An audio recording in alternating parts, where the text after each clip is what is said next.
Hello guys, നമ്മളിന്ന് induction മോട്ടറിൻ്റെ starting methods ആണ് നോക്കുന്നത്. കഴിഞ്ഞ ഒരു വീഡിയോയിൽ നമ്മൾ ഡി സി മോട്ടോഴ്സ് എങ്ങനെയാണ് സ്റ്റാർട്ട് ചെയ്യുന്നത്, അതിന് ഏതെല്ലാം ടൈപ്പ് സ്റ്റാർട്ടേഴ്സാണ് യൂസ് ചെയ്യുന്നതെന്നൊക്കെ നോക്കി. ഇനി ഈ ഒരു വീഡിയോയിൽ നമുക്ക് ഇൻഡക്ഷൻ മോട്ടർ എങ്ങനെയാണ് സ്റ്റാർട്ട് ചെയ്യുന്നത് എന്ന് നമുക്ക് നോക്കാം. അപ്പം ഈ ഒരു ചാനൽ ഇതുവരെ സബ്സ്ക്രൈബ് ചെയ്യാത്ത ആൾക്കാരാണെങ്കിൽ ഇപ്പോൾ സബ്സ്ക്രൈബ് ചെയ്യാം. അതുപോലെ തന്നെ കൂടുതൽ വീഡിയോസ് നിങ്ങൾക്ക് നോട്ടിഫിക്കേഷൻ കിട്ടാൻ വേണ്ടി ബെൽ ഐക്കൺ കൂടി പ്രസ് ചെയ്യാം. നമുക്കൊരു ഇൻട്രൊഡക്ഷൻ ആയിട്ട് പറയാം, എന്തിനാണ് സ്റ്റാർട്ടർ യൂസ് ചെയ്യുന്നതെന്ന് പലർക്കൊരു കൺഫ്യൂഷൻ വരാം. അപ്പോൾ ഫസ്റ്റ്ലി സ്റ്റാർട്ടർ എന്ന് പറയുന്നത് ഒരു സ്റ്റാർട്ടിങ് കറണ്ട് റെഡ്യൂസ് ചെയ്യാൻ വേണ്ടിയിട്ടാണ് നമ്മൾ സ്റ്റാർട്ടേഴ്സ് യൂസ് ചെയ്യുന്നത്. അപ്പം ഇൻഡക്ഷൻ മോട്ടർ എന്ന് പറയുന്നത് മോസ്റ്റ് വൈഡ്ലി യൂസ് ചെയ്യുന്ന ഒരു മോട്ടേഴ്സാണ് ഇൻഡക്ഷൻ മോട്ടർ. അതിൽ തന്നെ അധികം ഒരു 50-60% ഓഫ് മോട്ടർ എന്ന് പറയുന്നതും 5 HP താഴെയുള്ള നമ്മുടെ നോർമൽ യൂസേജിനോ വീടുകളിലൊക്കെ യൂസ് ചെയ്യുന്ന നമ്മുടെ ഒരു കാര്യം ശ്രദ്ധിക്കണം, നമ്മുടെ വീടുകളിൽ, അതായത് 3 ഫേസ് സപ്ലൈ ഇല്ലാത്ത വീടുകളിൽ യൂസ് ചെയ്യുന്നതെല്ലാം സിംഗിൾ ഫേസ് ഇൻഡക്ഷൻ മോട്ടോഴ്സാണ്.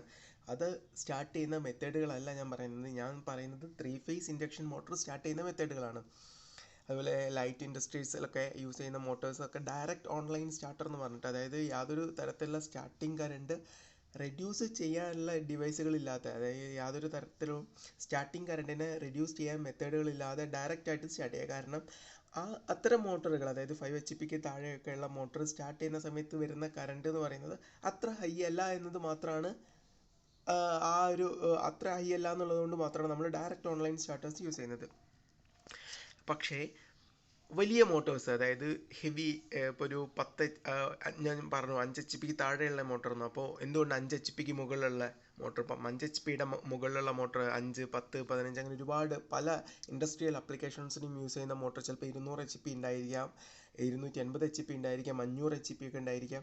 അപ്പം അത്തരം മോട്ടറിനെ നമുക്ക് ഒരിക്കലും ഡയറക്റ്റ് സപ്ലൈയിൽ സ്റ്റാർട്ട് ചെയ്യാൻ പറ്റില്ല. അപ്പം ഇനി കേസ് അങ്ങനെ ചെയ്തു കഴിഞ്ഞാൽ ഈ ഒരു മോട്ടറിൻ്റെ ഫുൾ ലോഡ് കറണ്ടിനേക്കാൾ 3 or 4 ടൈംസ്, ചില ബുക്സിൽ അത് 5 ടൈംസ് എന്നുണ്ട്, ചില ബുക്കിൽ 3.5 എന്നുണ്ട്, അങ്ങനെ പല വേരിയാണ്. അതായത് ഒരു 3 to 5 ടൈംസ് സ്റ്റാർട്ടിങ് കറണ്ട്, അതായത് ഇപ്പം 10 ആംബിയർ ആണ് ഫുൾ ലോഡ് കറണ്ട് എന്നുണ്ടെങ്കിൽ, ഇപ്പം ഞാനൊരു 5 ടൈംസ് കൂട്ടുകയാണെങ്കിൽ അത് സ്റ്റാർട്ടിങ് സമയത്ത് 50 ആംബിയർ കറണ്ട് എടുക്കും. 50 ആംബിയർ ഈ കറണ്ട് എടുക്കുന്ന സമയത്ത് സപ്ലൈ സിസ്റ്റത്തിൽ അത്രയും തന്നെ എന്ത് ചെയ്യും, റെസിസ്റ്റൻസ് ലോസ് വരുന്നു, വോൾട്ടേജ് കുറയാനുള്ള കാരണമാകുന്നു. ഇപ്പോൾ നമ്മളിപ്പോൾ വൈകുന്നേരം സമയങ്ങളിൽ നമ്മുടെ വീട്ടിലെ തന്നെ സാധാ മോട്ടറൊന്ന് സ്റ്റാർട്ട് ചെയ്ത് കഴിഞ്ഞാൽ മൊത്തം ലൈറ്റ് ഒന്ന് ഡിമ്മാവും. അതിനുള്ള കാരണം എന്ന് പറയുന്നത് എന്താ? വോൾട്ടേജ് കുറയുന്നതാണ്.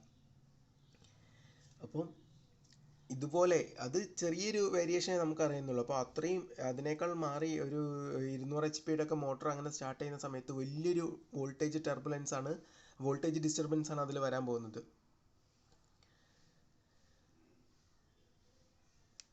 അതുപോലെ തന്നെ high starting current will produce severe voltage drop. ഇത് ഞാനിപ്പോൾ പറഞ്ഞ പോയിന്റ് തന്നെയാണ്.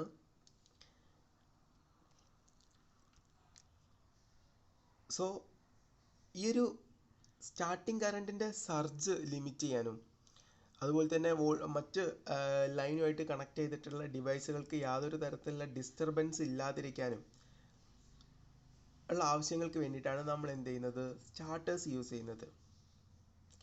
ഈ സ്റ്റാർട്ടേഴ്സ് എന്താ ചെയ്യുന്നതെന്ന് വെച്ച് കഴിഞ്ഞാൽ, ഈ ഒരു മോട്ടറിനെ റെഡ്യൂസ്ഡ് വോൾട്ടേജിൽ സ്റ്റാർട്ട് ചെയ്തിട്ട് ഗ്രാജ്വലി അതിന് വേണ്ട ഫുൾ സപ്ലൈ വോൾട്ടേജ് എത്തിച്ചു കൊടുക്കുകയാണ്, കണക്ട് ചെയ്യാൻ ചെയ്യുന്നത്. അതായത് ഒരു മോട്ടർ ഇപ്പോൾ ഒരു 80% ഒക്കെ സ്പീഡിൽ അറ്റൈൻ ചെയ്യുന്ന സമയത്ത് അതിന് കൺസിഡറബിൾ ആയിട്ടുള്ള ഒരു ബാക്ക് EMF അതിൽ ജനറേറ്റ് ചെയ്യുന്നു. അപ്പോൾ പിന്നെ അതിന് ബാക്കിയുള്ള വോൾട്ടേജ് കൂടി കൊടുക്കുന്നത്, അതായത് വളരെ ഗ്രാജ്വലി വോൾട്ടേജ് ആഡ് ചെയ്ത് കൊടുക്കുന്നത്. അതായത് ഡയറക്റ്റ്ലി അങ്ങ് ഫുൾ ലോഡ് ഇപ്പോൾ 415 വോൾട്ടേജ് അങ്ങ് കൊടുക്കുന്നതിന് പകരം വളരെ ഗ്രാജ്വലി ആയിട്ട് വോൾട്ടേജ് അതിലേക്ക് ആഡ് ചെയ്ത് കൊടുക്കുന്നു. അപ്പോൾ നമുക്ക് ഏതെല്ലാം ടൈപ്പ് സ്റ്റാർട്ടേഴ്സ് ആണല്ലോ നോക്കാം. ഒന്ന് ഡയറക്റ്റ് ഓൺലൈൻ സ്റ്റാർട്ടർ അല്ലെങ്കിൽ DOL സ്റ്റാർട്ടർ. മോസ്റ്റ്ലി കോമൺലി ആയിട്ടുള്ളൊരു സ്റ്റാർട്ടർ അത്. കാരണം ഏറ്റവും കൂടുതൽ മോട്ടോഴ്സ് ഞാൻ പറഞ്ഞു ഒരു 5 താഴെയുള്ള 5 kWക്ക് താഴെയുള്ള മോട്ടോഴ്സാണ്. അപ്പോൾ 5 kWക്ക് താഴെയുള്ള മോട്ടോഴ്സ് എല്ലാം നമ്മൾ ഡ്യുവൽ സ്റ്റാർട്ടേഴ്സാണ് യൂസ് ചെയ്യുന്നത്. ഇനിയുള്ളത് സ്റ്റാർ ഡെൽറ്റ സ്റ്റാർട്ടേഴ്സാണ്. ഇത് ഒരു 5 to 15 HP മോട്ടോർ റേഞ്ചിലാണ് നമ്മൾ എന്ത് ചെയ്യുന്നത്, സാധാരണ സ്റ്റാർ ഡെൽറ്റ സ്റ്റാർട്ടേഴ്സ് യൂസ് ചെയ്യുന്നത്. അതായത് പേര് പോലെ തന്നെ വൈൻഡിങ്ങിനെ ആദ്യം സ്റ്റാർ ആയിട്ട് കണക്ട് ചെയ്യും. ദെൻ മോട്ടോർ 80% സ്പീഡൊക്കെ എത്തിക്കഴിഞ്ഞാൽ അതിനെ ഡെൽറ്റയിലേക്ക് മാറ്റി കണക്ട് ചെയ്യും. അപ്പം ഇത് മാനുവലി അല്ല, ഇതിനൊരു കണക്ഷൻ ഡയഗ്രം ഉണ്ട്, ഞാനത് പറഞ്ഞു തരാം. നെക്സ്റ്റ് ഉള്ളത് ഓട്ടോ ട്രാൻസ്ഫോമർ ആണ്. ഓട്ടോ ട്രാൻസ്ഫോമർ സ്റ്റാർട്ടർ, അതിൻ്റെയും വർക്കിംഗ് എങ്ങനെയാണെന്ന് പറയാം. Next rotor resistance starter. ഇത് സ്ലിപ്പ് റിംഗ് ഇൻഡക്ഷൻ മോട്ടറിന് വേണ്ടിയിട്ടാണ് യൂസ് ചെയ്യുന്നത്, സ്ക്വിറൽ ഗേജ് ഇൻഡക്ഷൻ മോട്ടറിന് വേണ്ടിയിട്ടല്ല. അപ്പോൾ നമുക്ക് ഓരോന്നും എന്താണെന്ന് വ്യക്തമായിട്ട് പറയാം.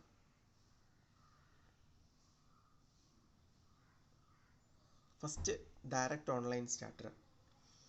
അപ്പം ഡയറക്റ്റ് ഓൺലൈൻ സ്റ്റാർട്ടറിൽ ഒരു കണക്ഷൻ ഡയഗ്രാം.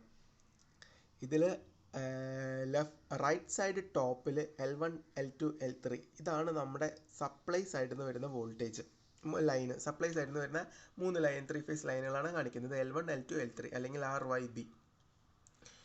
ഇത് നേരെ ഒരു കോണ്ടാക്ടർ എന്ന് പറഞ്ഞിട്ടുള്ള സംഭവത്തിലേക്ക് വന്ന് കയറുന്നത്. കോണ്ടാക്ടറിൻ്റെ ഔട്ടിൽ നിന്ന് ഇതുപോലെ തന്നെ റെഡ് 3 ലൈനുകൾ, അതായത് റെഡ് യെല്ലോ പിന്നെ ബ്ലൂ ആണ് കാണിച്ചിട്ടുള്ളത്. അതൊരു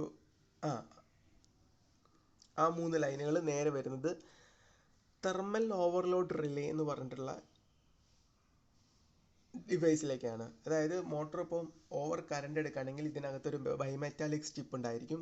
ഇത് സ്ട്രിപ്പ് എന്ത് ചെയ്യും, ഇപ്പോൾ ഓവർ കറണ്ട് എടുക്കുന്ന സമയത്ത് ഇത് ഹീറ്റായിട്ട് ആ ഒരു സർക്യൂട്ട്, അതിനൊരു ട്രിപ്പ് സർക്യൂട്ട് ഉണ്ട്, ആ സർക്യൂട്ടിനെ ഓപ്പൺ ചെയ്യും. അങ്ങനെ ഓപ്പൺ ചെയ്യുന്നത് വഴി നമുക്ക് നമ്മുടെ മെയിൻ കോണ്ടാക്ടറിന് എന്ത് ചെയ്യാൻ പറ്റും, മെയിൻ കോണ്ടാക്ടറിൻ്റെ സപ്ലൈ കട്ട് ചെയ്യാൻ പറ്റും. അത്രയേ ഉള്ളൂ ഈ ഒരു തെർമൽ ഓവർലോഡ് റിലേ എന്ന് പറയുന്നത്.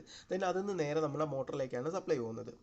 ഇനി ഇതിനൊരു ഓക്സിലറി സർക്യൂട്ട് കൂടിയുണ്ട്, അതാണ് അതിൻ്റെ ലെഫ്റ്റ് സൈഡിൽ കാണിച്ചിട്ടുള്ളത്. അതായത് ഒരു R ഫേസ് എന്നാണ് ഓക്സിലറി സർക്യൂട്ടിൻ്റെ സ്റ്റാർട്ടിങ് വരുന്നത്. R ഫേസ് നേരെ പോകുന്നത് ഒരു NC പുഷ് ബട്ടണിലേക്കാണ്. അതായത് നോർമലി ഓഫ് കണ്ടീഷനിലായിരിക്കും ആ പുഷ് ബട്ടൺ ഉണ്ടാവുക, അതായത് നമ്മുടെ സ്റ്റോപ്പ് ബട്ടൺ ആണത്. NC means normally closed. Then അതിന് സീരീസ് ആയിട്ട് ഒരു, ഞാൻ ഓറഞ്ച് ലൈൻ സർക്യൂട്ട് മാത്രമാണ് പറയുന്നത് ഇപ്പോൾ, അതിന് സീരീസ് ആയിട്ട് ഒരു NO പുഷ് ബട്ടൺ സ്വിച്ച് ഉണ്ട്. അതായത് നോർമലി ഓപ്പൺ പുഷ് ബട്ടൺ, സാധാരണ നമ്മുടെ green push button or push on button. അപ്പോൾ ഫസ്റ്റ് ഞാൻ പറഞ്ഞത് പുഷ് ഓഫ് ആണ്, സെക്കൻഡ് ഞാൻ പറയുന്നത് പുഷ് ഓൺ ആണ്. അല്ലെങ്കിൽ ഫസ്റ്റത്തത് ഓഫ് ബട്ടണും സെക്കൻഡത്തത് ഓൺ ബട്ടണും. ദെൻ അത് നേരെ പോകുന്നത് 2 ടെർമിനലിലേക്കാണ്. അതായത് ഈ ഒരു NO പുഷ് ബട്ടൻ്റെ ഔട്ട് നേരെ പോകുന്നത്, ഒന്ന് നേരെ പോകുന്നത് ഈ ഒരു കോണ്ടാക്ടറിൻ്റെ ഒരു 415 വോൾട്ട് റിലേ ഉണ്ട്. അപ്പം ഈ ഒരു റിലേ ആക്ച്വേറ്റ് ചെയ്തിട്ട് ഇതിൻ്റെ ഒരു മെക്കാനിക്കൽ കോണ്ടാക്ട് മേക്കിംഗ് ഒരു സംഭവമുണ്ട്. അതിനെ വലിച്ചു പിടിക്കുമ്പോഴാണ്, അതിൻ്റെ താഴെ ഒരു ഇലക്ട്രോമാഗ്നറ്റിക് റിലേ ഉണ്ട്. അപ്പം ഈ ഒരു സാധനം വലിച്ചു പിടിക്കുമ്പോഴാണ് കോണ്ടാക്ടർ മേക്ക് ആവുന്നത്. അപ്പം റിലേക്കുള്ള സപ്ലൈ കട്ട് ആയി കഴിഞ്ഞാൽ ഇത് ബ്രേക്ക് ആവും. അപ്പം ഒന്ന് നേരെ പോകുന്നത് റിലേയിലേക്കും, അതിൽ നിന്ന് തന്നെ മറ്റൊരു സർക്യൂട്ട്, ഒരു ഓക്സിലറി ലൈൻ കൂടിയുണ്ട്. അതായത് നമ്മളിപ്പോൾ പുഷ് ബട്ടൺ എപ്പോഴും ഞെക്കി പിടിക്കാൻ നമുക്ക് പറ്റില്ല. അപ്പോൾ വൺ ടൈം നമ്മൾ പുഷ് ഓൺ ബട്ടൺ പുഷ് ചെയ്ത് കഴിഞ്ഞാൽ മോട്ടർ ഓൺ ആയിക്കൊള്ളണം. ഓൺ ആയിക്കഴിഞ്ഞാൽ ഈ ഒരു സർക്യൂട്ട് അടുത്ത ഓഫ് കമാൻഡ് അല്ലെങ്കിൽ അടുത്ത ഓഫ് ബട്ടൺ നമ്മൾ അമർത്തുന്നത് വരെ ഓൺ ആയിക്കൊണ്ടേയിരിക്കണം. അപ്പോൾ അതിനൊരു സപ്ലൈക്ക് വേണ്ടിയിട്ട് നമ്മളൊരു ഓക്സിലറി ഒരു കോണ്ടാക്ടർ സർക്യൂട്ട് കൂടിയുണ്ട്. അതാണ് ഈ ഒരു കോണ്ടാക്ടറിൻ്റെ ലെഫ്റ്റ് സൈഡിൽ കാണിച്ചിട്ടുള്ളത് ചെറിയൊരു സർക്യൂട്ട്. അതായത് അതിൻ്റെ ആ സർക്യൂട്ടിൻ്റെ 2 ഉണ്ട്. അതായത് മോൾ ഭാഗത്ത് നമ്മുടെ ഓറഞ്ച് ലൈൻ വന്ന് കയറുന്നുണ്ട്, താഴ്ഭാഗത്ത് ഒരു വയലറ്റ് ലൈൻ വന്ന് കയറുന്നുണ്ട്. അതായത് പുഷ് ഓൺ ബട്ടനെ പാരലായിട്ടാണ് നമ്മുടെ സാധാരണ ഓക്സിലറി കോണ്ടാക്ട് ഉണ്ടാവുന്നത്. ഇനി ഇതിൻ്റെ റൈറ്റ് സൈഡിലൊരു സർക്യൂട്ട് കൂടി ഉണ്ട്. ഞാൻ പറഞ്ഞു തെർമൽ ഓവർലോഡ് റിലേക്ക് ഒരു NC പോയിന്റ് കൂടി ഉണ്ട്, അതായത് നോർമലി ക്ലോസ്ഡ് പോയിന്റ് കൂടി ഉണ്ട്. ആ ബൈമെറ്റാലിക് സ്ട്രിപ്പിന് സർക്യൂട്ടിനെ ട്രിപ്പ് ചെയ്യിക്കാൻ വേണ്ടിയിട്ട് ഒരു സർക്യൂട്ട് കൂടിയുണ്ട്. ഇതിൻ്റെ ഒരു എൻഡ്, അതായത് ഒരു എൻഡ് നമ്മുടെ ബ്ലൂ ഫേസിൽ നിന്ന് എടുത്തിട്ട് ഈ ഒരു NO-NC ഒരു കോണ്ടാക്റ്റിലേക്ക് പോകുന്നു. അതിൻ്റെ മറ്റേ എൻഡ് നേരെ നമ്മുടെ റിലേയുടെ, അതായത് മെയിൻ കോണ്ടാക്ടറിൻ്റെ ഇലക്ട്രോ മാഗ്നറ്റിക് റിലേയിലേക്കാണ് പോകുന്നത്. അപ്പം നമ്മൾ ഇനി ആ സർക്യൂട്ട് ഞാൻ കംപ്ലീറ്റ് ആയിട്ട് പറയാം. ഇപ്പോൾ L1 നിന്ന് ഓക്സിലറി സർക്യൂട്ടാണ് പറയുന്നത്. L1 നിന്ന് സപ്ലൈ വരുന്നു. L1 നിന്ന് സപ്ലൈ നേരെ വന്ന് നമ്മുടെ പുഷ് ഓഫ് ബട്ടണിലേക്ക് കയറുന്നു, അതായത് NC സ്വിച്ചാണ്. NC സ്വിച്ചിന് സീരീസ് ആയിട്ട് നമ്മുടെ NO സ്വിച്ച് വരുന്നുണ്ട്, അതായത് പുഷ് ടു ഓൺ ആണ്. ദെൻ അതിൽ നിന്ന് നേരെ നമ്മുടെ റിലേക്ക് കയറുന്നു. അതുപോലെ തന്നെ L3 ലൈൻ 3 നമ്മുടെ സപ്ലൈ നേരെ വന്നിട്ട് നമ്മുടെ തെർമൽ ഓവർലോഡ് റിലേക്ക് കയറുന്നു. റിലേയിൽ നിന്ന് നേരെ വന്നിട്ട് നമ്മുടെ മെയിൻ കോണ്ടാക്ടറിൻ്റെ റിലേയിലേക്ക് പോകുന്നു. അങ്ങനെ ആ സർക്യൂട്ട് കംപ്ലീറ്റ് ആയി. ഇനി പുഷ് ഓൺ ബട്ടനെ ഹോൾഡ് ചെയ്യാൻ വേണ്ടിയിട്ട്, അതായത് പുഷ് ഓൺ ബട്ടൺ നമ്മൾ കൈ എടുത്താലും ആ സർക്യൂട്ട് മേക്ക് ആവാൻ വേണ്ടിയിട്ട് അതിനൊരു ഓക്സിലറി കോണ്ടാക്ട് വെക്കുന്നു. പുഷ് ഓൺ ബട്ടൻ്റെ 2 ടെർമിനലിന് പാരലായിട്ട് അതിന് ലൈൻ എടുത്തിട്ട് നമ്മുടെ സർക്യൂട്ടിലെ മെയിൻ കോണ്ടാക്ടറിന് ഒപ്പമുള്ള ആക്സിലറി കോണ്ടാക്റ്റിലേക്ക് സപ്ലൈ കൊടുക്കുന്നു. ഇത്രയേ ഉള്ളൂ ഇതിൻ്റെ സപ്ലൈ എന്ന് പറയുന്നത്. അപ്പോൾ എനി കേസിൽ നമ്മൾ പുഷ് ഓൺ ബട്ടൺ, അതായത് സപ്ലൈ എല്ലാം കൊടുത്ത് പുഷ് ഓൺ ബട്ടൺ ഓൺ ചെയ്യുന്ന സമയത്ത് നമ്മുടെ മെയിൻ കോണ്ടാക്ടറിൻ്റെ റിലേ ആക്ടിവേറ്റ് ചെയ്യുകയും ആ കോണ്ടാക്ടർ മേക്ക് ചെയ്യുകയും ചെയ്യുന്നു. നമ്മുടെ 3 ഫേസ് ഇൻഡക്ഷൻ മോട്ടറിലേക്ക് ഡയറക്റ്റ് ആയിട്ട് L1, L2, L3 സപ്ലൈ വരുന്നു. ഇവിടെ ഓവർലോഡിനെ പ്രൊട്ടക്റ്റ് ചെയ്യാനുള്ള ചെറിയൊരു ഡിവൈസ് മാത്രമേ ഉള്ളൂ. അതാണ് തെർമൽ ഓവർലോഡ് റിലേ എന്ന് പറയുന്നത്. അത് നമുക്ക് മാനുഫാക്ചർ അവരുടെ ഡാറ്റയ്ക്ക് അനുസരിച്ച് നമുക്ക് സെറ്റ് ചെയ്യാനും പറ്റും. പലതും അഡ്ജസ്റ്റബിൾ ആണ്. നമുക്കൊരു ഒരു ഇപ്പോൾ 6 ആമ്പിയർ മുതൽ 10 ആമ്പിയർ വരെ, അല്ലെങ്കിൽ ഒരു 5 ആമ്പിയർ മുതൽ 10 ആമ്പിയർ വരെ, അങ്ങനെ ഒരു റേഞ്ചിൽ നമുക്ക് എന്ത് ചെയ്യാം, അത് അഡ്ജസ്റ്റ് ചെയ്യാൻ പറ്റും. ഇനി നമുക്ക് എപ്പോഴാണോ മോട്ടറിനെ ഓഫ് ചെയ്യേണ്ടത് ആ ഒരു സമയത്ത് നമ്മൾ എന്ത് ചെയ്യുന്നു, പുഷ് ഓഫ് ബട്ടൺ, അതായത് NC ബട്ടൺ പുഷ് ചെയ്യുന്നു. അതോടുകൂടി സർക്യൂട്ട് മൊത്തം ബ്രേക്ക് ആവുന്നു. കാരണം മെയിൻ കോണ്ടാക്ടറിൻ്റെ റിലേക്ക് സപ്ലൈ വരാതാവുന്നു. മെയിൻ കോണ്ടാക്ടർ അതിൻ്റെ സ്പ്രിങ്ങിൻ്റെ ഫോഴ്സിൽ ആ ഒരു സർക്യൂട്ടിനെ ബ്രേക്ക് ചെയ്യുന്നു. ഇത്രയാണ് നമ്മുടെ ഓൺ ആൻഡ് ഓഫ് ഇതിൽ വരുന്ന സർക്യൂട്ടിൽ വരുന്ന കാര്യങ്ങൾ. ഇനി നെക്സ്റ്റ്, ഇനി കേസിൽ ഒരു ഓവർ കറണ്ട് വന്നു കഴിഞ്ഞാൽ നമ്മുടെ ബൈമെറ്റാലിക് സ്ട്രിപ്പ്, അതായത് ഓവർലോഡ് റിലേ, അത് സെൻസ് ചെയ്യുന്നു. നമ്മുടെ കോണ്ടാക്ടറിൻ്റെ തന്നെ ഓക്സിലറി സർക്യൂട്ട്, മെയിൻ കോണ്ടാക്ടറിൻ്റെ തന്നെ ഓക്സിലറി സർക്യൂട്ടിനെ ട്രിപ്പ് ചെയ്യുന്നു. അതോടുകൂടി കോണ്ടാക്ടറും ട്രിപ്പായി നമ്മുടെ മോട്ടറിനെ സേഫ് ആക്കുന്നു. ഇത്രയാണ് കണക്ഷൻ ഡയഗ്രാം പറയാനുള്ളത്. ഇനി ഇതെന്ന് പറഞ്ഞാൽ ഏറ്റവും സിമ്പിൾ ആൻഡ് ചീപ്പ് സ്റ്റാർട്ടറാണ് ഇൻഡക്ഷൻ മോട്ടറിൻ്റെ. അതുപോലെ contact close against spring action. അതുകൊണ്ട് തന്നെ ഈ ഒരു റിലേയിലേക്കുള്ള സപ്ലൈ കട്ടായി കഴിഞ്ഞാൽ ഓട്ടോമാറ്റിക്കലി എന്താവും, ഈ ഒരു സർക്യൂട്ട് ബ്രേക്ക് ആവും. പിന്നെ ആകെയുള്ളൊരു പ്രോബ്ലം എന്താണെന്ന് വെച്ച് കഴിഞ്ഞാൽ ഈ ഒരു മെത്തേഡ് എന്ന് പറയുന്നത് സ്മോളർ കേജ് ഇൻഡക്ഷൻ മോട്ടറിലേക്ക് ലിമിറ്റ് ചെയ്തിരിക്കുക. കാരണം ഹൈ മോട്ടറിലൊന്നും ഇത് യൂസ് ചെയ്യാൻ പറ്റില്ല, ഹൈ റേറ്റിംഗ് ഉള്ള മോട്ടോഴ്സിലൊന്നും യൂസ് ചെയ്യാൻ പറ്റില്ല. കാരണം എന്താണെന്ന് വെച്ച് കഴിഞ്ഞാൽ ഇതിൽ യാതൊരു തരത്തിലുള്ള കറണ്ടും സ്റ്റാർട്ടിങ് കറണ്ടിനെയും ലിമിറ്റ് ചെയ്യുന്നില്ല. ആകെയുള്ള സേഫ്റ്റി പ്രൊട്ടക്ഷൻ എന്ന് പറയുന്നത് ഒന്ന് ഓവർ കറണ്ട് പ്രൊട്ടക്ഷൻ ഉണ്ട്, പിന്നെ under voltage protection, short circuit protection, അങ്ങനെ ഉള്ള ഡിവൈസുകൾ നമുക്കിതിൽ ഈ ഒരു ഇപ്പോൾ അണ്ടർ വോൾട്ടേജ് പ്രൊട്ടക്ഷനും അതുപോലെ അണ്ടർ വോൾട്ടേജ് പ്രൊട്ടക്ഷൻ നമുക്ക് എന്ത് ചെയ്യാം, ഒരു അണ്ടർ വോൾട്ടേജ് സെൻസറിനെ വെച്ചിട്ട് നമുക്ക് നമ്മുടെ ഓക്സിലറി സർക്യൂട്ടിൽ ഇതിന് ആഡ് ചെയ്യാൻ പറ്റും. അതുപോലെ ഷോർട്ട് സർക്യൂട്ട് പ്രൊട്ടക്ഷൻ എന്ന് പറഞ്ഞാൽ ഇതിന് മുന്നേ നമുക്ക് ഫ്യൂസസ് ഓർ MCBs ഒക്കെ വെക്കാം. പിന്നെ ഓവർ കറണ്ട് പ്രൊട്ടക്ഷൻ ഓൾറെഡി അതിൽ ഇൻബിൽഡ് ആയിട്ടാണ് വരുന്നത്. ഇത്രയാണുള്ളത്. ഇനി മെയിൻ അഡ്വാൻറ്റേജ് ആൻഡ് ഡിസഡ്വാൻറ്റേജ് എന്ന് പറയുന്നത്, അഡ്വാൻറ്റേജ് പറഞ്ഞാൽ സിമ്പിൾ ആൻഡ് മോസ്റ്റ് എക്കണോമിക്കലി സ്റ്റാർട്ടറാണ്. മറ്റുള്ളവർക്ക് ഡിസൈനിങ്ങും ഓപ്പറേറ്റിങ്ങിനൊക്കെ കുറച്ച് കംഫർട്ടബിൾ ആണ്. ജസ്റ്റ് പുഷ് 2 ബട്ടൺസ് മാത്രമേ ഉള്ളൂ, ബാക്കി മാനുവലി യാതൊന്നും തന്നെ ഇല്ല. പിന്നെ അതുപോലെ തന്നെ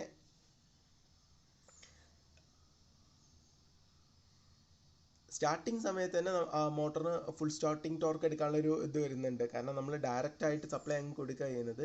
അതുപോലെ തന്നെ പ്രോബ്ലംസ് എല്ലാം ഉണ്ടെങ്കിൽ പെട്ടെന്ന് നമുക്ക് എന്ത് ചെയ്യാം, അണ്ടർസ്റ്റാൻഡ് ചെയ്യാൻ പറ്റും. അതായത് ഇപ്പോൾ എന്തെങ്കിലും ഒരു കണക്ഷൻ പ്രോബ്ലംസ് വന്നാൽ നമുക്ക് എവിടെയാണ്, കാരണം സർക്യൂട്ട് വളരെ സിമ്പിൾ ആയതുകൊണ്ട് നമുക്ക് വളരെ പെട്ടെന്ന് അണ്ടർസ്റ്റാൻഡ് ചെയ്തെടുക്കാൻ പറ്റും. അതുപോലെ തന്നെ ഇപ്പോൾ ഡെൽറ്റ കണക്റ്റഡ് മോട്ടർ ആണെങ്കിലും സ്റ്റാർ കണക്റ്റഡ് മോട്ടർ ആണെങ്കിലും നമുക്ക് എന്ത് ചെയ്യാം, ഈ ഒരു ഡ്യുവൽ സ്റ്റാർട്ടറിനെ കണക്ട് ചെയ്യാൻ പറ്റും. ഇതിൻ്റെ ഡിസഡ്വാൻറ്റേജ് പറഞ്ഞു കഴിഞ്ഞാൽ sometimes motor starting current 5 to 8 times ആണ് എടുക്കുന്നത്. അത് യാതൊരു തരത്തിലുള്ള കൺട്രോൾ നമുക്കിതിൽ ചെയ്യാൻ പറ്റില്ല. അപ്പോൾ സ്റ്റാർട്ട് ചെയ്യുന്ന സമയത്ത് വോൾട്ടേജ് എന്ത് ചെയ്യാൻ പറ്റും? ഞാൻ നേരത്തെ പറഞ്ഞ പോലെ തന്നെ നമ്മൾ മോട്ടറിനെ സ്റ്റാർട്ട് ചെയ്യുന്ന സമയത്ത് വോൾട്ടേജ് നല്ലൊരു ഡിസ്റ്റർബൻസ് ഉണ്ടാവും. വോൾട്ടേജിൻ്റെ ലെവൽ കുറയാൻ ചാൻസ് ഉണ്ട്. അതുപോലെ തന്നെ അതുകൊണ്ട് തന്നെ നമുക്കിത് സ്മോളർ മോട്ടോഴ്സിൽ മാത്രമേ യൂസ് ചെയ്യാൻ പറ്റുള്ളൂ. അതുപോലെ തന്നെ ഡ്യുവൽ സ്റ്റാർട്ടർ മോട്ടറിൻ്റെ ലൈഫ് സ്പാൻ റെഡ്യൂസ് ചെയ്യുന്ന പറയുന്നത്. അതുപോലെ തന്നെ മെക്കാനിക്കലി ടഫാണ്, ഒരു അൺനെസസറി സ്റ്റാർട്ടിങ് ടോർക്ക് ഉണ്ടാവാനുള്ള ചാൻസും ഉണ്ട്. ഇനി നമുക്ക് കുറച്ചുകൂടി ഒരു മെച്ചപ്പെട്ട സ്റ്റാർ ഡെൽറ്റ സ്റ്റാർട്ടർ, അതായത് 5 to 15 HP വരെയുള്ള ഒരു മെത്തേഡ് മോട്ടോഴ്സിലാണ് നമ്മൾ എന്ത് ചെയ്യുന്നത്, സ്റ്റാർ ഡെൽറ്റ സ്റ്റാർട്ടേഴ്സ് യൂസ് ചെയ്യുന്നത്. അപ്പം ഇവിടെ ഞാൻ ഫസ്റ്റ് കാണിച്ചിട്ടുള്ളത് ഒരു സ്റ്റാർ വൈൻഡിങ്ങും ഒരു ഡെൽറ്റ വൈൻഡിങ് കണക്ഷൻ ഡയഗ്രാമാണ്, അതായത് സ്റ്റാറും ഡെൽറ്റയും. അപ്പം ഇതിലെ റൈറ്റ് സൈഡാണ് ഡെൽറ്റ കണക്ഷൻ, ലെഫ്റ്റ് സൈഡിലാണ് സ്റ്റാർ കണക്ഷൻ വരുന്നത്. ഇനി നമ്മൾ മോട്ടറിനെ സ്റ്റാർട്ട് ചെയ്യുന്ന സമയത്ത് സ്റ്റാർ കണക്റ്റഡ് ആയിട്ടാണ് സ്റ്റാർട്ട് ചെയ്യുന്നത്. അതായത് ലെഫ്റ്റ് സൈഡിൽ കാണിച്ചിട്ടുള്ള ഫിഗറിനെ പോലെയാണ് മോട്ടറിനെ സ്റ്റാർട്ട് ചെയ്യുന്നത്. മോട്ടർ ഒരു 80% സ്പീഡ് അറ്റൈൻ ചെയ്ത് കഴിഞ്ഞാൽ അതിനെ ഡെൽറ്റ ഫോർമാറ്റിലേക്ക് ചേഞ്ച് ചെയ്യുന്നു. ഇത് ചെയ്യുന്നത് മാനുവലി അല്ല. അപ്പോൾ എങ്ങനെയാണ് ഇതിൻ്റെ കണക്ഷൻ ഡയഗ്രാം എന്നൊന്ന് നോക്കാം.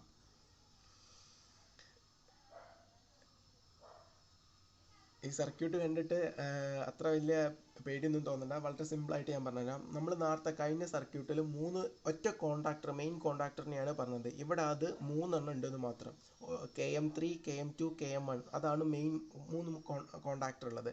ഒന്ന് ഒരു മെയിൻ കോണ്ടാക്ടർ, രണ്ടാമത്തെ ഡെൽറ്റ കോണ്ടാക്ടർ, മൂന്നാമത്തേത് സ്റ്റാർ കോണ്ടാക്ടർ. ഇനി U1, V1, W1 അതാണ് അതിന് നേരെ വരുന്നതാണ് നമ്മുടെ മെയിൻ സപ്ലൈ, അതായത് L1, L2, L3 എന്ന് പറയുന്നത്. അത് നേരെ വരുന്നു, നമ്മുടെ മെയിൻ കോണ്ടാക്ടറിലേക്ക് കയറുന്നു. മെയിൻ കോണ്ടാക്ടറിൽ നിന്ന് ഇത്രയും സപ്ലൈ തന്നെ പാരലായിട്ട് എടുക്കുന്നു, പാരലായിട്ട് നമ്മുടെ ഡെൽറ്റ കണക്ടറിലേക്കും പോകുന്നു. ഇനി മോട്ടറിൻ്റെ താഴത്തെ സൈഡ്, അതായത് U2, V2, W2, അതായത് ഈ U1, U2 എന്ന് പറയുന്നത് ഒരു വൈൻഡിങ് ആണ്, V1, V2 എന്ന് പറയുന്നത് ഒരു വൈൻഡിങ് ആണ്, W1, W2 എന്ന് പറയുന്നത് ഒരു വൈൻഡിങ് ആണ്. അതായത് ഈ മുകളിലുള്ള 3 വൈൻഡിങ്ങിൻ്റെ മറ്റേ എൻഡ് നേരെ ഒരു ഓവർലോഡ് റിലേക്കാണ് ആദ്യം പോകുന്നത്, അതായത് തെർമൽ ഓവർലോഡ് റിലേക്കാണ് പോകുന്നത്. ദെൻ അത് നേരെ ഒരു KM2, അതായത് നമ്മുടെ ഡെൽറ്റ കോണ്ടാക്ടറിലേക്കും പോകുന്നു. അവിടുന്ന് അത് പാരലായിട്ട് നമ്മുടെ സ്റ്റാർ കോണ്ടാക്ടറിൻ്റെ ഒരു എൻഡിലേക്കും പോകുന്നു. സ്റ്റാർ കോണ്ടാക്ടറിൻ്റെ മറ്റേ എൻഡിനെ നമ്മൾ ഒരു തിക്ക് വയർ യൂസ് ചെയ്ത് ഷോർട്ട് ചെയ്തിട്ടിരിക്കുന്നു. ഇനി നമുക്ക് ഇതിൻ്റെ സ്റ്റാർട്ടിങ് നോക്കാം. സ്റ്റാർട്ട് ചെയ്യുന്ന സമയത്ത് ഞാൻ KM3യെയും KM1നെയും മാത്രമാണ് ഓൺ ചെയ്യുന്നത്. അതായത് മീൻസ് ആ ഒരു കോണ്ടാക്ടറിനെ മാത്രമേ മെയ്ക്ക് ചെയ്യുന്നുള്ളൂ. KM2നെ, അതായത് ഡെൽറ്റ കോണ്ടാക്ടറിനെ ഓപ്പൺ ആയിട്ടാണ് ഇരിക്കുന്നത് സ്റ്റാർട്ടിങ് സമയത്ത്. അപ്പോൾ നമ്മുടെ സപ്ലൈ വരുന്ന U1, V1, V2ൽ U1, V1, W1ൽ കയറുന്നു. മറ്റേ എൻഡ് സ്റ്റാർ കോണ്ടാക്ടർ വഴി ഞാൻ ഷോർട്ട് ചെയ്തിട്ടിരിക്കുക. അതായത് U2, V2, W2 എന്ന് പറയുന്നത് ഒരു ഷോർട്ടായിട്ടാണ് നിൽക്കുന്നത്. അതായത് സ്റ്റാർ പോലെയാണ് ആ ഒരു വൈൻഡിങ് ഇപ്പം നിൽക്കുന്നത്. അങ്ങനെ മോട്ടോർ സ്റ്റാർട്ട് ചെയ്ത് ഒരു 80% സ്പീഡ് എത്തുന്ന സമയത്ത് ഞാൻ എന്ത് ചെയ്യുന്നു, സ്റ്റാർ കോണ്ടാക്ടറിനെ ബ്രേക്ക് ചെയ്ത് ഡെൽറ്റ കോണ്ടാക്ടറിനെ ഓൺ ചെയ്യുന്നു. ഇപ്പം മോട്ടോർ വർക്കിംഗ് കണ്ടീഷനിൽ KM3 എന്നും KM2 എന്നും പറയുന്ന 2 കോണ്ടാക്ടേഴ്സ് മാത്രമേ എന്താവുന്നുള്ളൂ, ഓൺ ആയിട്ട് കിടക്കുന്നുള്ളൂ. അത് ഡെൽറ്റ കണക്റ്റഡ് ആയിട്ടാണ് ആ സമയത്ത് വർക്ക് ചെയ്യുന്നത്. ഇപ്പം ഡെൽറ്റ കണക്ട് ചെയ്യുന്ന സമയത്ത് U2 എന്ന് പറയുന്ന ഫേസിലേക്ക് L1 എന്ന് പറയുന്ന ലൈനാണ് വരുന്നതെന്നുണ്ടെങ്കിൽ U2ൻ്റെ രണ്ടാമത്തെ എൻഡ് വരുന്നത്, അതായത് U2 എന്ന് പറഞ്ഞ വൈൻഡിങ്ങിൻ്റെ രണ്ടാമത്തെ എൻഡ് വരുന്നത് L3 എന്ന് പറയുന്ന ഫേസിലേക്കാണ്. അങ്ങനെ നമുക്ക് ആ ഒരു ഡെൽറ്റയുടെ ഫിഗർ കണ്ടു കഴിഞ്ഞാൽ നമുക്ക് മനസ്സിലാവും എങ്ങനെയാണ് ആ വൈൻഡിങ് വരുന്നതെന്ന്. അപ്പം സ്റ്റാർട്ടിങ് സമയത്ത് നമ്മൾ മെയിൻ കോണ്ടാക്ടറിനെയും സ്റ്റാർ കോണ്ടാക്ടറിനെയും മാത്രം കണക്ട് ചെയ്ത് മോട്ടറിനെ സ്റ്റാർട്ട് ചെയ്ത് ഒരു 80% ഒക്കെ സ്പീഡ് എത്തിയതിനു ശേഷം നമ്മൾ അതിനെ ഡെൽറ്റയിലേക്ക് ചേഞ്ച് ചെയ്യുന്നു. ഇനി ഇത് എങ്ങനെയാണ് നമ്മുടെ വോൾട്ടേജ് അല്ലെങ്കിൽ മോട്ടറിൻ്റെ സ്റ്റാർട്ടിങ് കറണ്ട് റെഡ്യൂസ് ചെയ്യുന്നതെന്ന് നമുക്ക് നോക്കാം.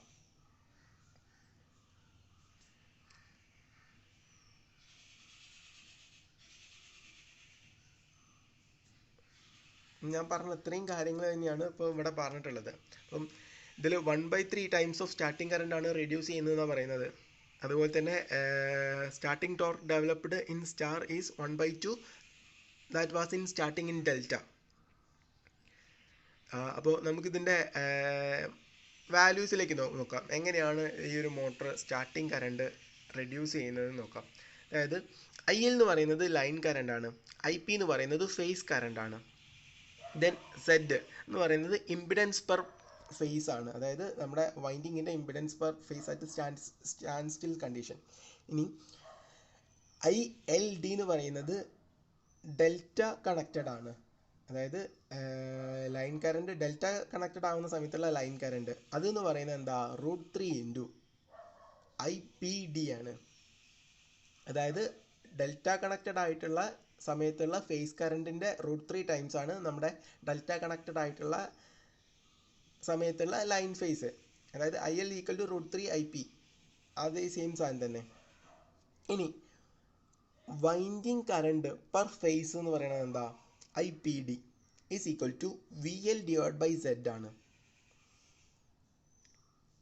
അപ്പോൾ നമുക്ക് IL ഈക്വൽ ടു എങ്ങനെ എഴുതാം, IL ഈക്വൽ ടു √3 IPD എന്ന് എഴുതാം.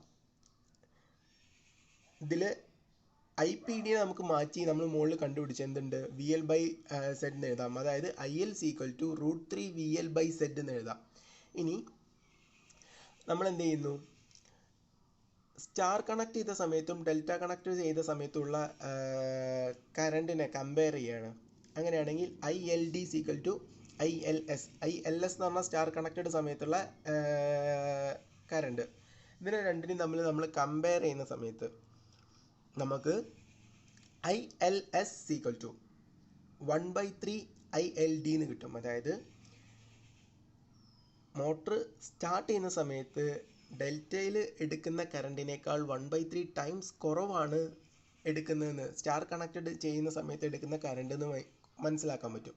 അതായത് സ്റ്റാർട്ടിങ് സമയത്ത് മോട്ടറിൻ്റെ കറണ്ട് 1/3 ടൈംസ് റെഡ്യൂസ് ചെയ്യുന്നുണ്ട്. ഇനി സ്റ്റാർട്ടിങ് ടോർക്ക് എന്ന് പറയുന്നത് വോൾട്ടേജിന് പ്രൊപ്പോർഷണൽ ആണ്. അപ്പം ഇവിടെ ഞാൻ ST SC SW എന്ന് എഴുതിയിട്ടുള്ളത് starting torque of star connected stator winding divided by starting torque of delta connected stator winding is equal to VL by √3 all square divided by VL square എന്ന് ചെയ്ത് കഴിഞ്ഞാൽ നമുക്ക് കിട്ടുന്ന ഉത്തരം 1/3 ആണ്. അതായത് സ്റ്റാർട്ടിംഗ് ടോർക്ക് എന്ന് പറയുന്നതും 1/3 ടൈംസ് റെഡ്യൂസ് ആണ്.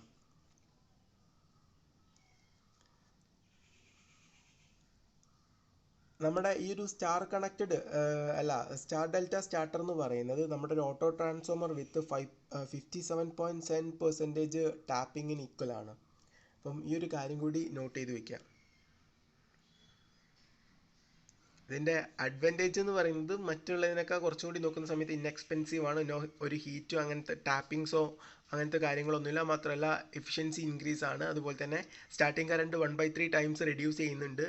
അതുപോലെ തന്നെ high torque per ampere of line, നമ്മൾ ഡെൽറ്റ കണക്ട് ചെയ്യുന്ന സമയത്ത് ഫുൾ ലൈൻ വോൾട്ടേജിന് ഈച്ച് വൈൻഡിങ്ങിന് അക്രോസ് ആയിട്ട് നമ്മൾ കണക്ട് ചെയ്യുന്നുണ്ട്. അതുകൊണ്ട് തന്നെ മോട്ടറിന് അതിൻ്റേതായിട്ടുള്ള ഒരു ഫ്രീഡം ഓഫ് കറണ്ട് ആ കറണ്ട് എടുക്കുന്നതിന് അതിൻ്റേതായിട്ടുള്ള ഒരു ഫ്രീഡം കിട്ടുന്നുമുണ്ട്. പക്ഷേ ഡിസ്അഡ്വാൻറ്റേജ് എന്ന് പറഞ്ഞു കഴിഞ്ഞാൽ എന്താ, സ്റ്റാർട്ടിങ് കറണ്ട് അല്ലെങ്കിൽ സ്റ്റാർട്ടിങ് ടോർക്ക് എന്താവുന്നുണ്ട്, 1/3 ടൈംസ് റെഡ്യൂസ് ആവുന്നുണ്ട് ഫുൾ ലോഡിനെ സംബന്ധിച്ച്. നമുക്കൊരു മോട്ടോർ സ്റ്റാർട്ട് ചെയ്യുന്ന സമയത്ത് സ്റ്റാർട്ടിങ് ടോർക്കാണ് കൂടുതൽ വേണ്ടത്. അതുപോലെ തന്നെ ഇതിൻ്റെ ഒരു മെയിൻ ഡിസ്അഡ്വാൻറ്റേജ് എന്ന് പറയുന്നത് particular set of motor required. അതായത് നമുക്കിത് എല്ലാ മോട്ടറിലും ഇതിൻ്റെ ഒരു വയറിങ് ചെയ്യാൻ പറ്റില്ല. അതായത് മോട്ടറിൻ്റെ ഓരോ വൈൻഡിങ്ങിൻ്റെയും ഔട്ട് നമുക്ക്, അതായത് ടെർമിനൽ ബോക്സിൽ 6 ലീഡ് കിട്ടുന്ന ടൈപ്പിൽ മാത്രമേ നമുക്കിത് ചെയ്യാൻ പറ്റുള്ളൂ. ഈ ഒരു സ്റ്റാർട്ടർ നമുക്ക് ഇംപ്ലിമെൻറ്റ് ചെയ്യാൻ പറ്റുള്ളൂ. നെക്സ്റ്റ് നമുക്ക് ഓട്ടോ ട്രാൻസ്ഫോമർ സ്റ്റാർട്ടിങ് മെത്തേഡിലേക്ക് പോവാം. ഇവിടെ എൻ്റെ ഈ ഒരു ഫിഗറിൽ റൈറ്റ് സൈഡിൽ കാണിച്ചിട്ടുള്ളത് നമ്മുടെ ഒരു ഇൻഡക്ഷൻ മോട്ടറും ലെഫ്റ്റ് സൈഡിൽ കാണിച്ചിട്ടുള്ളത് ഓട്ടോ ട്രാൻസ്ഫോമറുമാണ്. അപ്പം സപ്ലൈ നേരെ വന്നിട്ട് ഓട്ടോ ട്രാൻസ്ഫോമറിലേക്ക് കയറുന്നു. അവിടുന്ന് അങ്ങോട്ട് സ്ലൈഡേഴ്സ് ഉണ്ട്. സ്ലൈഡർ കോണ്ടാക്റ്റിലാണ് നമ്മുടെ ഇൻഡക്ഷൻ മോട്ടർ കണക്ട് ചെയ്തിട്ടുള്ളത്. അപ്പം സിമ്പിളാണ് ഈ ഒരു ഇത്. അതായത് നമുക്ക് ഗ്രാജുവലി വോൾട്ടേജ് നമ്മൾ എന്ത് ചെയ്ത് ആഡ് ചെയ്ത് കൊടുക്കുന്നത്. അപ്പം ഇനീഷ്യലി സ്ലൈഡേഴ്സ് 0 പൊസിഷനിലായിരിക്കും. മോട്ടോർ സ്റ്റാർട്ട് ചെയ്യുന്ന സമയത്ത് ഓട്ടോ ട്രാൻസ്ഫോമറിൻ്റെ അഡ്ജസ്റ്റിംഗ് ലെഗ് അഡ്ജസ്റ്റ് ചെയ്തിട്ട് ഈ ഒരു സ്ലൈഡറിനെ ഓരോ വൈൻഡിങ്ങിലെയും ഓട്ടോ ട്രാൻസ്ഫോമറിൻ്റെ ഓരോ വൈൻഡിങ്ങിലൂടെ നമ്മൾ എന്ത് ചെയ്യുന്നു, മൂവ് ചെയ്യിക്കുന്നു. അങ്ങനെ വോൾട്ടേജ് ഒരു 10, 20, 30 അങ്ങനെ നമ്മൾ എന്ത് ചെയ്യുന്നു, ആഡ് ചെയ്ത് കൊടുക്കുന്നു. മോട്ടർ അതിനനുസരിച്ച് റൺ ചെയ്ത് ഒരു 80% ഒക്കെ എത്തുന്ന സമയത്തേക്ക് നമ്മൾ എന്ത് ചെയ്യുന്നു, ഓട്ടോ ട്രാൻസ്ഫോമറിൻ്റെ സ്ലൈഡർ അഡ്ജസ്റ്റ് ചെയ്ത് ഫുൾ വോൾട്ടേജ് മോട്ടറിൻ്റെ ടെർമിനലിലേക്ക് എത്തിക്കുന്നു.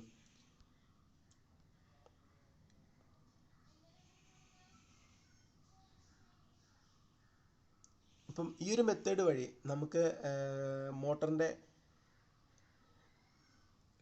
സ്റ്റാർട്ടിങ് കറണ്ടിനെ വളരെയധികം കൺട്രോൾ ചെയ്യാൻ പറ്റും. അതായത് മോട്ടർ ആദ്യം നമ്മൾ വളരെ കുറഞ്ഞ വോൾട്ടേജ് ആണ് കൊടുക്കുന്നത് എന്നുള്ളതുകൊണ്ട് തന്നെ സ്റ്റാർട്ടിങ് കറണ്ട് മോട്ടർ അധികം എടുക്കില്ല. നമ്മൾ മോട്ടറിൽ ഗ്രാജ്വലി ബാക്ക് EMF ഡെവലപ്പ് ചെയ്യുന്നതിനനുസരിച്ചാണ് നമ്മൾ എന്ത് ചെയ്യുന്നത്, വോൾട്ടേജും അഡ്ജസ്റ്റ് ചെയ്ത് കൊടുക്കുന്നത്.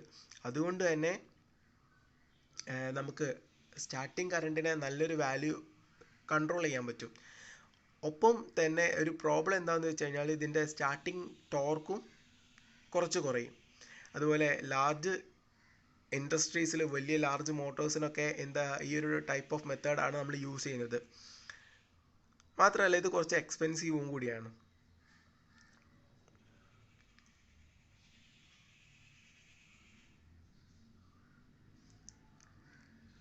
Next rotor resistance starter. ഈ ഒരു മെത്തേഡ് നമുക്ക് സ്ലിപ്പ് റിംഗ് ഇൻഡക്ഷൻ മോട്ടോഴ്സിൽ മാത്രമേ യൂസ് ചെയ്യാൻ പറ്റുള്ളൂ. അപ്പം ഒരു സ്റ്റാറ്റർ സൈഡാണ് കാണിച്ചിട്ടുള്ളത്. സ്റ്റാറ്റർ സൈഡിലേക്ക് നമ്മൾ ഡയറക്റ്റായിട്ട് ഒരു ഓട്ടോ ട്രാൻസ്ഫോമർ വെച്ചോ അല്ലെങ്കിൽ ഒരു സാധാരണ ഓട്ടോ ട്രാൻസ്ഫോമേഴ്സോ നമ്മൾ യൂസ് ചെയ്യാറ്. ഓട്ടോ ട്രാൻസ്ഫോമറിലെ റെസിസ്റ്റൻസ് സ്റ്റാർട്ടിംഗ് എന്ന് പറഞ്ഞിട്ട് ഓട്ടോ ട്രാൻസ്ഫോമറിൻ്റെ അവിടെ പകരം റെസിസ്റ്റൻസ് ബാറുള്ള ഒരു ടൈപ്പ് സ്റ്റാർട്ടേഴ്സ് ഉണ്ട്. അതാണ് വെച്ചിട്ട് നമ്മൾ എന്ത് ചെയ്യുന്നു, സ്റ്റാർട്ടർ സൈഡിലേക്ക് സപ്ലൈ കൊടുക്കുന്നു. ഇനി ഇതിൻ്റെ കുറച്ചുകൂടി പ്രാധാന്യമുള്ളത് റോട്ടർ സൈഡാണ്. അതായത് റോട്ടർ ഒരു സ്റ്റാർ കണക്റ്റഡ് വൗണ്ട് സ്റ്റാർട്ടർ ആയിരിക്കും. സ്ക്വിറൽ ഗേജ് പോലെയല്ല, വൗണ്ട് റോട്ടറാണ് ഇതിനുണ്ടാവുന്നത്. ഇനി സ്റ്റാർ കണക്റ്റഡ് ആയിരിക്കും റോട്ടറിൻ്റെ വൈൻഡിങ് ഉണ്ടാവുന്നത്. റോട്ടർ ഷാഫ്റ്റ് തന്നെ വെച്ചിട്ടുള്ള 3 സ്ലിപ്പ് റിങ്ങുകൾ വഴി ഇത് കണക്റ്റഡ് ആയിരിക്കും ഒരു എക്സ്റ്റേണൽ റിയോസ്റ്റാറ്റ് സർക്യൂട്ടിലേക്ക്. അതായത് ഇതിൻ്റെ ഈ വൈൻഡിങ് ഇൻറ്റേർണലി റോട്ടറിനകത്ത് തന്നെ സ്റ്റാർ ആയിട്ട് കണക്ട് ചെയ്ത് അതിൻ്റെ 3 ടെർമിനൽ 3 ബ്രഷ് സ്ലിപ്പ് റിങ്ങിലേക്കായിരിക്കും കണക്ട് ചെയ്തിട്ടുണ്ടാവുക. ഈ സ്ലിപ്പ് റിങ്ങിൽ നിന്ന് ഒരു സ്ലിപ്പ് റിംഗ് ബ്രഷ് അറേഞ്ച്മെൻറ്റ് വഴി ഈ ഒരു സപ്ലൈ നമ്മൾ എന്ത് ചെയ്യുന്നു, കണക്ഷനെ പുറത്തേക്ക് എടുക്കുന്നു. എന്നിട്ട് ഇതുപോലെ എക്സ്റ്റേണലി ഒരു സ്റ്റാർ കണക്റ്റഡ് റിയോസ്റ്റാറ്റിൻ്റെ സ്ലൈഡറിലേക്കാണ് നമ്മൾ എന്ത് ചെയ്യുന്നത്, ഈ 3 കണക്ഷൻസ് കൊടുക്കുന്നുണ്ടാവുക. അപ്പം ഈ മോട്ടർ സ്റ്റാർട്ട് ചെയ്യുന്ന സമയത്ത് ഇതിൻ്റെ എക്സ്റ്റേണൽ റിയോസ്റ്റാറ്റ് അല്ലെങ്കിൽ എക്സ്റ്റേണൽ റെസിസ്റ്റൻസ് എന്ന് പറയുന്നത് മാക്സിമം ആയിരിക്കും. അതായത് റോട്ടർ സർക്യൂട്ടിലേക്ക് നമ്മൾ മാക്സിമം റെസിസ്റ്റൻസ് ആഡ് ചെയ്യുകയാണ് ചെയ്യുന്നത്. അപ്പോൾ അതുവഴി തന്നെ റോട്ടർ സർക്യൂട്ട് റെസിസ്റ്റൻസ് കൂടുന്നത് വഴി നമുക്ക് എന്ത് ചെയ്യാൻ പറ്റും, സ്റ്റാർട്ടറിൽ എടുക്കുന്ന കറണ്ട് റെഡ്യൂസ് ചെയ്യാൻ പറ്റും. മാത്രമല്ല ഇതിൻ്റെ ഒരു അഡ്വാൻറ്റേജ് എന്താണെന്ന് പറഞ്ഞാൽ റോട്ടർ സർക്യൂട്ട് റെസിസ്റ്റൻസ് കൂടുന്നത് വഴി റോട്ടർ സ്റ്റാർട്ടിങ് സമയത്ത് എടുക്കുന്ന മോട്ടോർ സ്റ്റാർട്ടിങ് സമയത്ത് എടുക്കുന്ന സ്റ്റാർട്ടിങ് ടോർക്ക് എന്ന് പറയുന്നത് കുറച്ച് കൂടുതലായിരിക്കും. ഇൻഡക്ഷൻ മോട്ടറിനെ അപേക്ഷിച്ച് കൂടുതലായിരിക്കും. ഇനി നമ്മൾ മോട്ടോർ സ്പീഡപ്പ് ചെയ്യുന്നത് വഴി സ്പീഡപ്പ് അങ്ങനെ ചെയ്യുന്ന സമയത്ത് നമ്മൾ എന്ത് ചെയ്യുന്നു, ഈ ഒരു റിയോസ്റ്റാറ്റ് പൊസിഷൻ അല്ലെങ്കിൽ റെസിസ്റ്റൻസ് പൊസിഷൻ ഗ്രാജ്വലി കുറച്ച് കൊണ്ടുവന്നിട്ട്, അതായത് ഇപ്പോൾ ഈ ഒരു സർക്യൂട്ടിൽ താഴോട്ട് സ്ലൈഡറിനെ താഴോട്ട് കൊണ്ടുവരും. അങ്ങനെ മോട്ടോർ ഫുൾ സ്പീഡിലേക്ക് എത്തുന്ന സമയത്ത് നമ്മൾ എന്ത് ചെയ്യുന്നു, ഇതിനെ ഏറ്റവും 0 പൊസിഷനിലേക്ക് എത്തിയിട്ട് റോട്ടറിനെ ഒരു സ്റ്റാർ കണക്റ്റഡ് പോലെ അല്ലെങ്കിൽ റോട്ടറിനെ എക്സ്റ്റേണലി ഷോർട്ട് ചെയ്യുന്നു. അങ്ങനെയാണ് ഇതിൻ്റെ വർക്കിംഗ് ഡയഗ്രാം വരുന്നത്. ഒരു സർക്യൂട്ട് ഡയഗ്രത്തിൽ ഈ ഒരു സർക്യൂട്ട് നമ്മുടെ റോട്ടർ റെസിസ്റ്റൻസ് സ്റ്റാർട്ടറിനെ അങ്ങനെയാണ് നമ്മൾ സ്റ്റാർട്ട് ചെയ്യുന്നത്.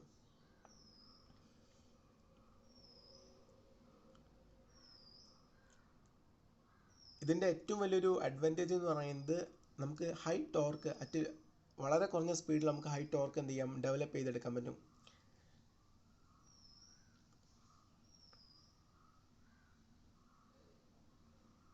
കാരണം എക്സ്റ്റേണൽ റെസിസ്റ്റൻസ് റോട്ടർ സർക്യൂട്ടിലേക്ക് ആഡ് ചെയ്യാന്ന് പറയുന്നത് രണ്ട് കാര്യങ്ങളാണുള്ളത്. ഒന്ന് സ്റ്റാർട്ടിങ് കറണ്ട് റെഡ്യൂസ് ചെയ്യും, അതായത് സ്റ്റാർട്ടർ വൈൻഡിങ് മെയിൻ സപ്ലൈയിൽ നിന്ന് എടുക്കുന്ന സ്റ്റാർട്ടിങ് കറണ്ടും റെഡ്യൂസ് ചെയ്യും. ഒപ്പം തന്നെ അറ്റ് ലോ വോൾട്ടേജിൽ തന്നെ നമുക്ക് എന്ത് ചെയ്യാൻ പറ്റും, മോട്ടറിനെ മാക്സിമം സ്റ്റാർട്ടിംഗ് ടോർക്ക് നമുക്ക് മോട്ടറിൽ നിന്ന് കിട്ടുകയും ചെയ്യും. അതുകൊണ്ട് തന്നെ ഇപ്പം ഹയർ സ്റ്റാർട്ടിംഗ് ടോർക്ക് റിക്വയർഡ് ആയിട്ടുള്ള ഇൻഡസ്ട്രീസിലെല്ലാം ഈ ഒരു ടൈപ്പ് മോട്ടോഴ്സാണ് നമ്മൾ സാധാരണ യൂസ് ചെയ്യുന്നത്.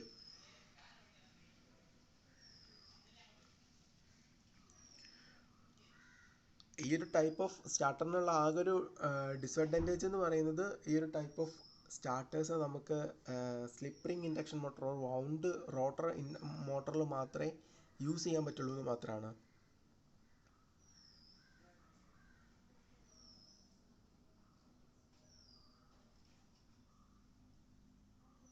അതുപോലെ തന്നെ ഈ ഒരു സിസ്റ്റത്തിൽ ഇപ്പോൾ നമ്മൾ റെസിസ്റ്റൻസിൻ്റെ സൈഡിൽ എക്സ്റ്റേണൽ റെസിസ്റ്റൻസ് ഭാഗത്തുള്ള സ്ലൈഡറിനെ താഴോട്ട് കൊണ്ടുവന്ന് ലാസ്റ്റ് നമ്മൾ എന്ത് ചെയ്യുന്നു, സീറോ പൊസിഷനിലേക്ക് എത്തിക്കുന്ന സമയത്ത് അവിടെ ഒരു മെക്കാനിക്കൽ ഇൻ്റർലോക്ക്, അങ്ങനെ കുറച്ച് മെക്കാനിക്കൽ ഡിവൈസുകൾ കൂടി കുറച്ച് എക്സ്ട്രാ ഉണ്ടാവും. അപ്പം സാധാ ഒരു ഡ്യുവൽ സ്റ്റാർട്ടറിനെ വെച്ച് നോക്കുമ്പോൾ, ഒരു സ്റ്റാർ ഡെൽറ്റ സ്റ്റാർട്ടറിനെ വെച്ച് നോക്കുമ്പോൾ ഈ ഒരു സിസ്റ്റം ഓഫ് സ്റ്റാർട്ടിംഗ് എന്ന് പറയുന്നത് കുറച്ചൊരു എക്സ്പെൻസീവ് കൂടിയാണ്. അപ്പം ഇത്രയാണ് ഇൻഡക്ഷൻ മോട്ടറിൻ്റെ സ്റ്റാർട്ടിംഗ് മെത്തേഡുകളുള്ളത്. അപ്പം ഈ ഒരു വീഡിയോ നിങ്ങൾക്ക് ഇഷ്ടമായി കഴിഞ്ഞാൽ നിങ്ങൾ എന്തായാലും ലൈക്ക് ചെയ്യുക, അതുപോലെ നിങ്ങളുടെ സംശയങ്ങൾ കമൻറ്റ് ചെയ്യുക. Thanks for watching.